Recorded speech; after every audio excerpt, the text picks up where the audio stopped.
Welcome to our US briefing show, everyone. Today, we're diving into some exciting international and local news. First up, China is urging the AIIB to step up its game and boost funding for cross-border connectivity projects in developing countries, especially as global aid declines. With China pushing hard to strengthen regional ties amidst trade tensions, this move could reshape regional development efforts. Next, in NYC politics, Andrew Cuomo has conceded the Democratic mayoral race to Zohran Mamdani, who could make history as the city's first Muslim Indian-American mayor. The race was a fascinating showdown between progressives and moderates, with Mamdani leading in votes, setting the stage for an exciting fall election. Finally, Western governors are banding together to boost energy innovation through Utah's Energy Superabundance campaign. They're aiming to cut through federal red tape and push forward with nuclear, geothermal, and renewable projects, positioning the West as a leader in energy technology. Please continue to watch for the full stories and more updates.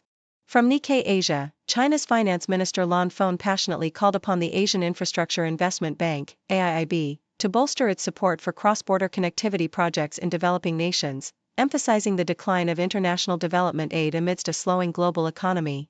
As the largest contributor to the AIIB with a 26% voting stake, China is urging the bank to take more vigorous measures to mobilize additional resources, especially targeting emerging markets like Southeast Asia, which has recently surpassed the EU as China's top export destination. Despite Southeast Asia's rapid economic growth, analysts warn that it remains far from replacing the US and EU markets in terms of consumption potency, highlighting the need for increased private sector involvement and innovative financing solutions to bridge the funding gaps for vital infrastructure projects. Meanwhile, the Australian Broadcasting Corporation reports on the dramatic political landscape of New York City, where former Governor Andrew Cuomo has conceded the Democratic mayoral primary to Zohran Mamdani after a fiercely contested race. Mamdani, a young democratic socialist and the first Muslim and Indian American to vie for the mayoralty, gained momentum by focusing on pressing issues like the high cost of living and garnering endorsements from progressive icons such as Alexandria Ocasio-Cortez and Bernie Sanders. Cuomo, despite his scandal-ridden past and initial favoritism, acknowledged Mamdani's lead, signaling a potential shift within the Democratic Party's ideological spectrum. The race also features incumbent Mayor Eric Adams, who is running as an independent, and a diverse field of candidates, each representing different visions for the city's future amid ongoing debates over leadership styles and policy priorities. Lastly, Yahoo US details the results of New York City's primary races, highlighting Mark Levine's decisive victory in the Democratic contest for city comptroller. Levine, Manhattan Borough President, defeated City Council member Justin Brannan, securing broad support across Manhattan, Queens, and the Bronx. His campaign, which focused on tackling issues like affordable housing and mental health, resonated with voters seeking change from the political establishment. Brannan, despite a late endorsement from Bernie Sanders, lagged behind in fundraising and overall support. Levine's expected triumph in the upcoming general election promises continuity in addressing urban challenges, with Republican Peter Kafala's poised to be his main opponent. These races reflect a city grappling with its identity and the direction of its leadership, with voters eager for pragmatic solutions and fresh perspectives.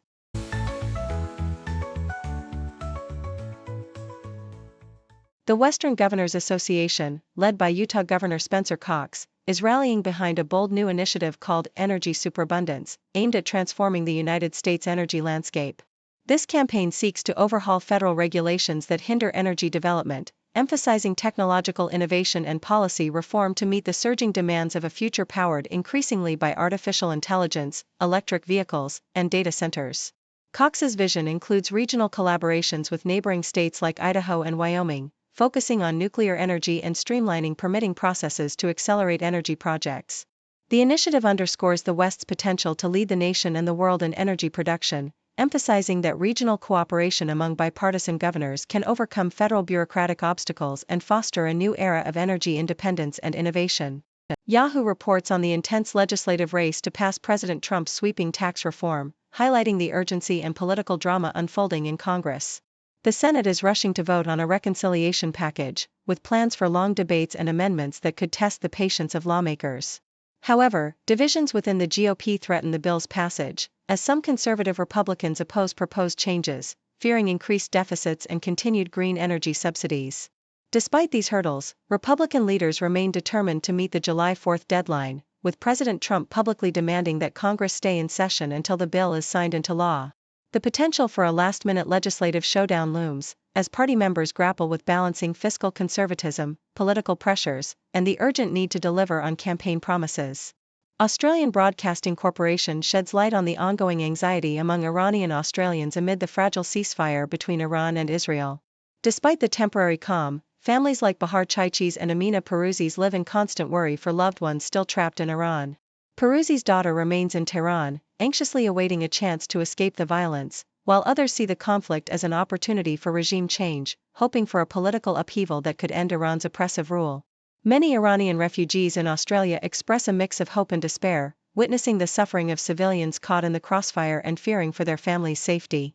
The stories reveal a community torn between the desire for peace and the hope for a political revolution, emphasizing the human toll of geopolitical conflicts and the resilience of ordinary people amid chaos.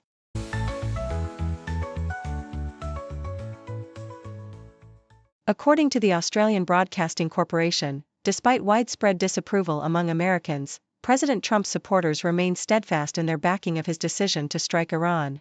Many of these loyalists, including veterans like Nicholas Woodhams and passionate conservatives in Gettysburg, see Trump's military actions as a necessary measure to uphold strength and security, reflecting their belief in peace through strength. Even amidst criticism from prominent figures within the MAGA movement, such as Marjorie Taylor Greene and Tucker Carlson, polls reveal that a significant portion of Republicans continue to support Trump's aggressive stance on Iran, viewing it as a justified response to perceived threats. These supporters emphasize that Trump's approach aligns with their desire for a strong, decisive leader who prioritizes national security over endless wars, and they express confidence that his actions are protecting American interests, despite the disapproval of the broader Democratic base. The South China Morning Post reports that Japan's recent decision to cancel high-level security talks with the United States is a calculated move to manage mounting pressure from Washington regarding defense spending. Tokyo aims to avoid tying trade disputes with defense commitments, especially after the U.S. demanded an increase in Japan's defense budget to as high as 5% of GDP, far above the current 1.8% and the planned 2% by 2027. Analysts suggest that Japan is strategically postponing these talks to negotiate from a position of strength after the upcoming upper house elections, which could weaken Prime Minister Ishiba's government.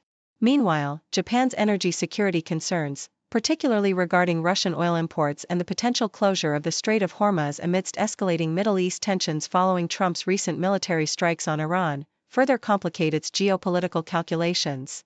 Despite international sanctions and regional instability, Japan continues to balance its alliance with the U.S., energy needs, and domestic political constraints, illustrating the complex interplay of diplomacy, security, and economic interests in East Asia. Thank you for tuning in. The content above showcases the latest briefing reports and analytical synopses, thoughtfully curated by the 6Do team. These insights stem from a wide array of reputable media outlets, think tanks, government sources, and specialized experts worldwide. We encourage you to explore these sources for a comprehensive perspective. Keep in mind that while the content may not always align with the official standpoint of 6Do Brief, it's not meant to be taken as absolute directives for decision-making. Comprising seasoned media professionals, learned scholars, and accomplished scientists, the 6Do team embodies a trailblazing, fully independent media entity. To customize 6Do Brief to meet your professional needs, you have the option to subscribe to a diverse array of briefings on our website, 6dobrief.com. Regardless of your location, you can conveniently receive 6Do Brief via email.